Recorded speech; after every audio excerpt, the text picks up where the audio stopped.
Sebelumnya Syekh Ahmad Tijani memang sudah merutinkan salat Fatih, beliau rutinkan. Kemudian ketika beliau menemukan satu salawat yang disebutkan, kalau tidak salah dalam riwayat disebutkan satu salawat sekali dibaca menyamai hatam 70 kali Dalailul Khairat.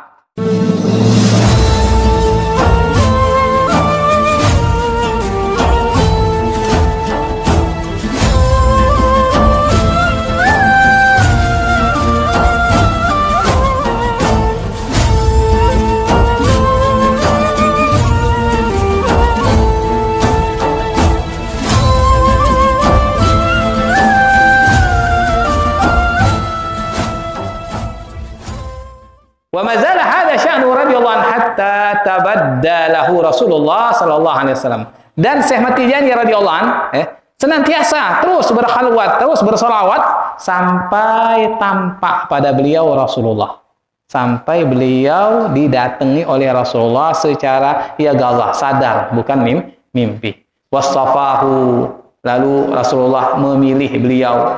Wa tawalla tarbiyatahu at-tarbiyatal khassatah, dan Rasulullah mentarbiyah, mendidik guru kita Syekh Ahmad Tijani dengan tarbiyah khusus, pendidikan khusus. Langsung Rasulullah yang memberikan pendidikan, Rasulullah yang memberikan ilmu dan asrar di situ.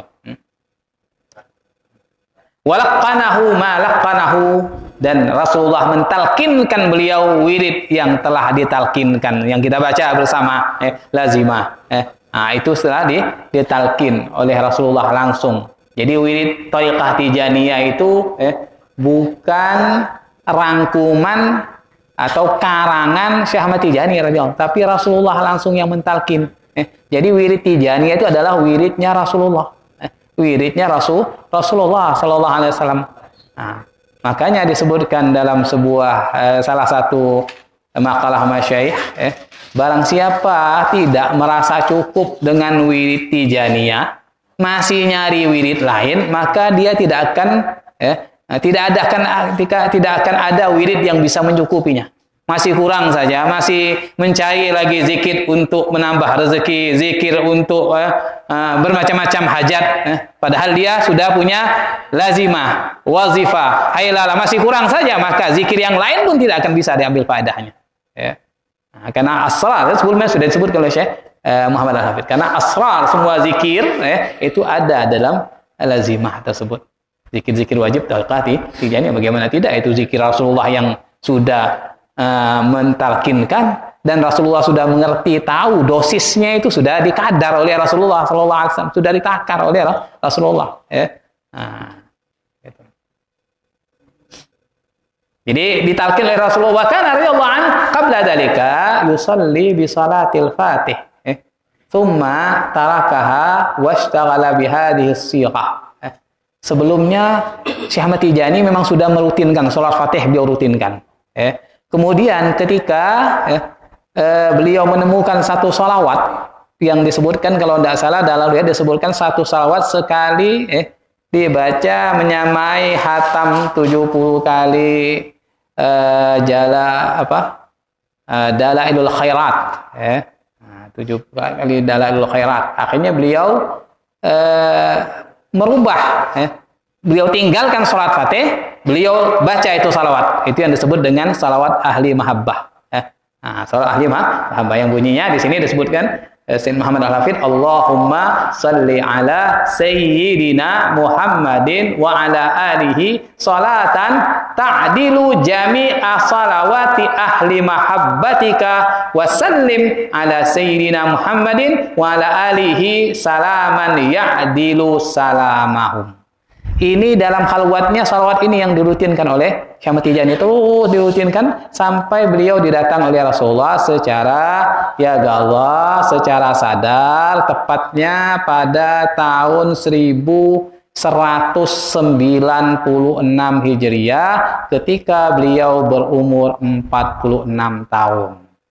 Itu bertemu dengan Rasulullah. Setelah bertemu dengan Rasulullah, ditalkinkan wirid yang pertama ditalkinkan adalah istighfar sama salawat dulu. Istighfar sama salawat. Disuruh baca 100. Nah, setelah bertemu dengan Rasulullah, Pak Amarahu sallallahu alaihi wasallam bil istighali bi salatil Fatih. Lalu Rasulullah memerintahkan beliau untuk sibuk membaca salat Fatih. Suruh tinggalkan itu salat ahli mahabbah tadi, disuruh tinggalkan. Nah, memang sebelumnya Syekh Ahmad Tijani sudah merutinkan salat Fatih, tapi melihat salat ini, beliau ganti salat Fatih ditinggalkan, beliau rutinkan salat ini dalam khalwatnya di Abi Samun. Nah, ketika bertemu dengan Rasulullah, didatang oleh Rasulullah, Rasulullah menyuruh tinggalkan salat itu dan kembali lagi pada salawat Fatih, kata Rasulullah. Nah, ini berarti menunjukkan salawat Fatih itu lebih mulia, lebih agung daripada salawat ahli mahabbah tadi. Sehingga Rasulullah menyuruh ganti lagi. Summa amarahu bi talqinil istighfar wa shalah alaihi sallallahu alaihi wasallam. Wa kana radhiyallahu an idzaka bi Abi Samun wassalala bis Sahara al-ma'rufa bi biladil Maghrib. Nah, kemudian setelah itu, setelah Rasulullah perintahkan Syekh Ahmad Tijani untuk kembali merutinkan salat Fatih, beliau mentalkinkan istighfar dan salawat Nabi. Beliau berperintahkan untuk keluar dari khalwatnya dan mentalkinkan manusia, mengajarkan manusia istighfar dan salawat Nabi. Ketika itu beliau berada di Abi Samun, Asyalalah, di Sahra, di padang pasir dari Ain Maldi. Tsumma atamma lahu sallallahu alaihi wasallam al-wirda bil hailalah. Kemudian setelah beliau mentalkinkan istighfar sama salawat 4 tahun kemudian, tepatnya pada tahun 1200 Hijriah, ketika umur guru kita Syekh Ahmad Tijani radhiyallahu an mencapai 50 tahun, pas 50 tahun, disempurnakan oleh Rasulullah dengan kalimat thayyibah atau yang kita kenal dengan hailalah, la ilaha illallah. Jadi jaraknya dengan istighfar dan salawatnya 4 tahun. Butuh waktu 4 tahun nih untuk mentalkinkan hailalah ini. Karena memang hailalah dosisnya lebih tinggi ini. Sehingga butuh persiapan. Butuh persiapan untuk mentalkinkannya. 4 tahun baru ditalkinkan oleh Rasulullah hailalah. Nah, tapi kita sudah dibentengi. Nah, dibentengi oleh Rasulullah ketika sudah mendapat talkin dengan izin yang sahih. Nah, sudah kita bisa untuk membacanya. Nah, ini Syekh Ahmad Tijani ketika ditalkin oleh Rasulullah menunggu 4 tahun baru disempurnakan dengan hailalah gitu. Jadi lengkap jadi 3 zikir, istighfar, salawat dan hailalah, la ilaha illallah 100 kali masing-masing. Nah, kemudian diperintah oleh Rasulullah untuk disebarkan, ditalkinkan kepada manusia.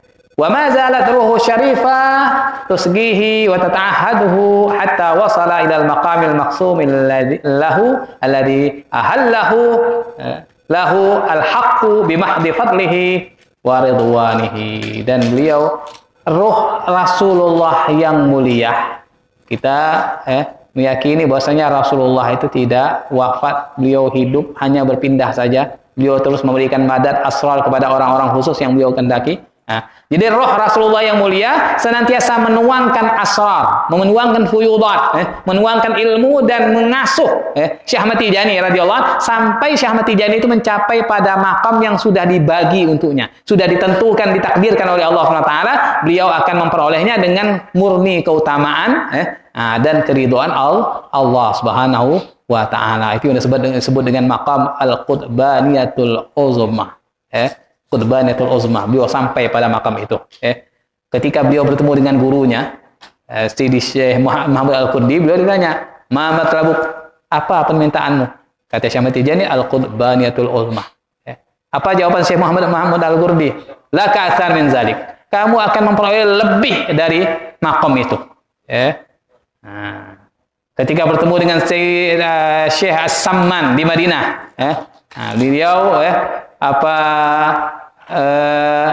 berbincang banyak, ngobrol banyak, dan Syekh Samman mengatakan engkau akan mencapai makamnya Syekh Abil Hasan Asy-Syadzili. Syekh Abil Hasan Asy-Syadzili.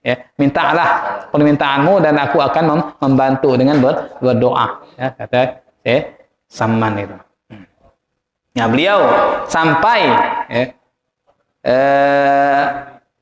mencapai apa yang makam yang telah diberikan kepada beliau, itu tepatnya berarti 14 tahun setelah beliau menerima zikir lazimah itu. Jadi pada tahun 1214 tepatnya pada bulan Muharram, beliau mencapai maqam Al-Qutbaniyatul Uzma.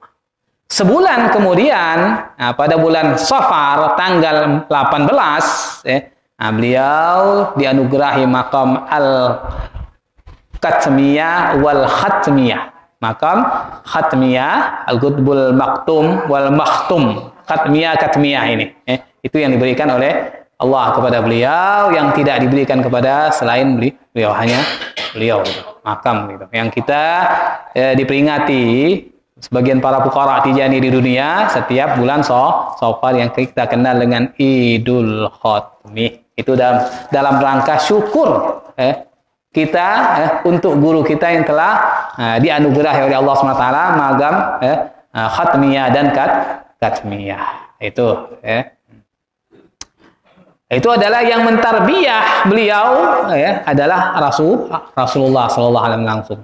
Wa tusamma hadhihi tarbiyah inda ahli tahqiq bi tarbiyatur ruhaniyah. Tarbiyah seperti ini di kalangan ahli hakikat disebut dengan tarbiyah rohaniyah. Tarbiyah rohaniyah, ruh dengan ruh,